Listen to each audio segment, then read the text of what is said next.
আপনি যদি প্রিন্ট এবং ইলেকট্রনিক্স মিডিয়ায় অ্যাক্টিভ থাকেন, আপনি প্রতিনিয়তই দেখতে পান ঢাকাস্থ ইতালি দূতাবাসের সামনে শত শত বাংলাদেশির মানববন্ধন কিছুদিন পর পর। এই মানববন্ধন করার মূল উদ্দেশ্য হচ্ছে ইতালিতে যাওয়ার জন্য বৈধভাবে আবেদন করেছিল, নুল ওয়াস্তা পেয়েছিল বা আরও বিভিন্ন ডকুমেন্টস পেয়েছিল, কিন্তু ইতালিতে যাওয়া হয়নি। ইতালিতে কেন যাওয়া হয়নি? যার কারণ সম্পূর্ণ ডকুমেন্টসগুলো ফেক ছিল, নকল ছিল, ভুয়া ছিল, জালিয়াতি ছিল।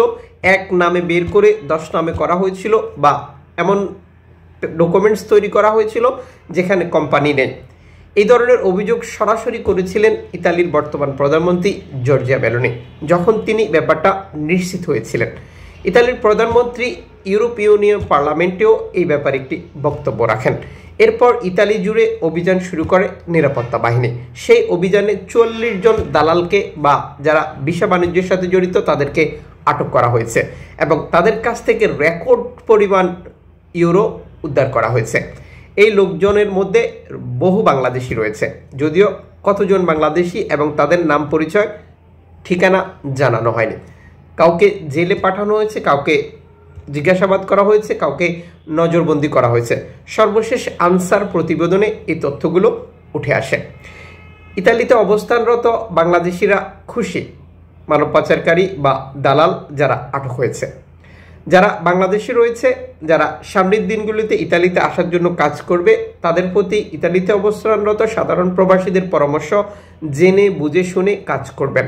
কারণ সবাই আপনাকে ইতালিতে আনতে পারবে, সবার মাধ্যমে আপনি বৈধভাবে আসতে পারবেন, ব্যাপারগুলো তা নয়। বাংলাদেশিদের এই ভিসা বাণিজ্যের সাথে জড়িত রয়েছে আফ্রিকা, ইউরোপীয় ইউনিয়নের বেশ কয়েকটি দেশের নাগরিক এবং ইতালির নাগরিক, যা এই তথ্যে উঠে আসে। টোটাল এই ভিসা বাণিজ্যটা শুধু বাংলাদেশিদের সাথেই হয়, কারণ ইতালি আসার জন্য এত টাকা বিনিয়োগ বাংলাদেশ ছাড়া আর কোনো দেশের লোক করে না। আমরা ইতালির যে কোটাগুলো থাকে সেই কোটাগুলোতে দেখি সব দেশের কোটা খালি, অথচ এক একটি কোটার বিপরীতে হাজার হাজার আবেদন বাংলাদেশিদের। তার মানে বাংলাদেশের ইতালি আসার কি চাহিদা, আর এই চাহিদাকে কাজে লাগিয়ে একটি চক্র দীর্ঘদিন থেকেই কোটি কোটি টাকা হাতিয়ে নিচ্ছে, যার শিকার বাংলাদেশে বহু মানুষ। মাসের পর মাস, বছরের পর বছর অপেক্ষা করেও ইতালিতে আসতে পারছেন না। এদিকে অবৈধভাবে ইতালি আসার ক্ষেত্রেও কি করুণ অবস্থা তা আপনারা নিশ্চয়ই প্রতিনিয়তই দেখতে পাচ্ছেন আমাদের মাধ্যমে। জিওবার্ডস কর্তৃপক্ষ সর্বশেষ বার্তা নিশ্চিত করেছে তারা ভূমধ্যসাগর থেকে বিপদগ্রস্ত শরণার্থীদেরকে উদ্ধার করেছিল এবং সেই শরণার্থীদেরকে উদ্ধার করে যখন ইতালি বন্দরে নিয়ে এসেছে গতকাল, ইতালি বন্দরে নিয়ে আসার পর তাদেরকে আটকে দিয়েছে ইতালি কর্তৃপক্ষ। তাদের বিরুদ্ধে অভিযোগ তারা অভিবাসীদের অবৈধভাবে ইতালি আসার জন্য প্রচারণা চালাচ্ছিল। তাদের কারণেই অভিবাসীরা ভূমধ্যসাগরে ঝাঁপ দিয়ে পড়ে এবং তাদের মৃত্যু হতো। অথচ আপনারা জানেন এনজিও সংস্থাগুলোর কাজ কি? এনজিও সংস্থাগুলো ভূমধ্যসাগর থেকে শরণার্থী উদ্ধার না করলে কি পরিস্থিতি তৈরি হয়? এনজিও সংস্থাগুলো প্রতিনিয়তই এই অভিযোগটি করছে। বর্তমান সরকার এবং তাদের সিস্টেম পূর্ণভাবেই অভিবাসীদের একটি কবরস্থানে রূপান্তরিত করেছে ভূমধ্যসাগর থেকে।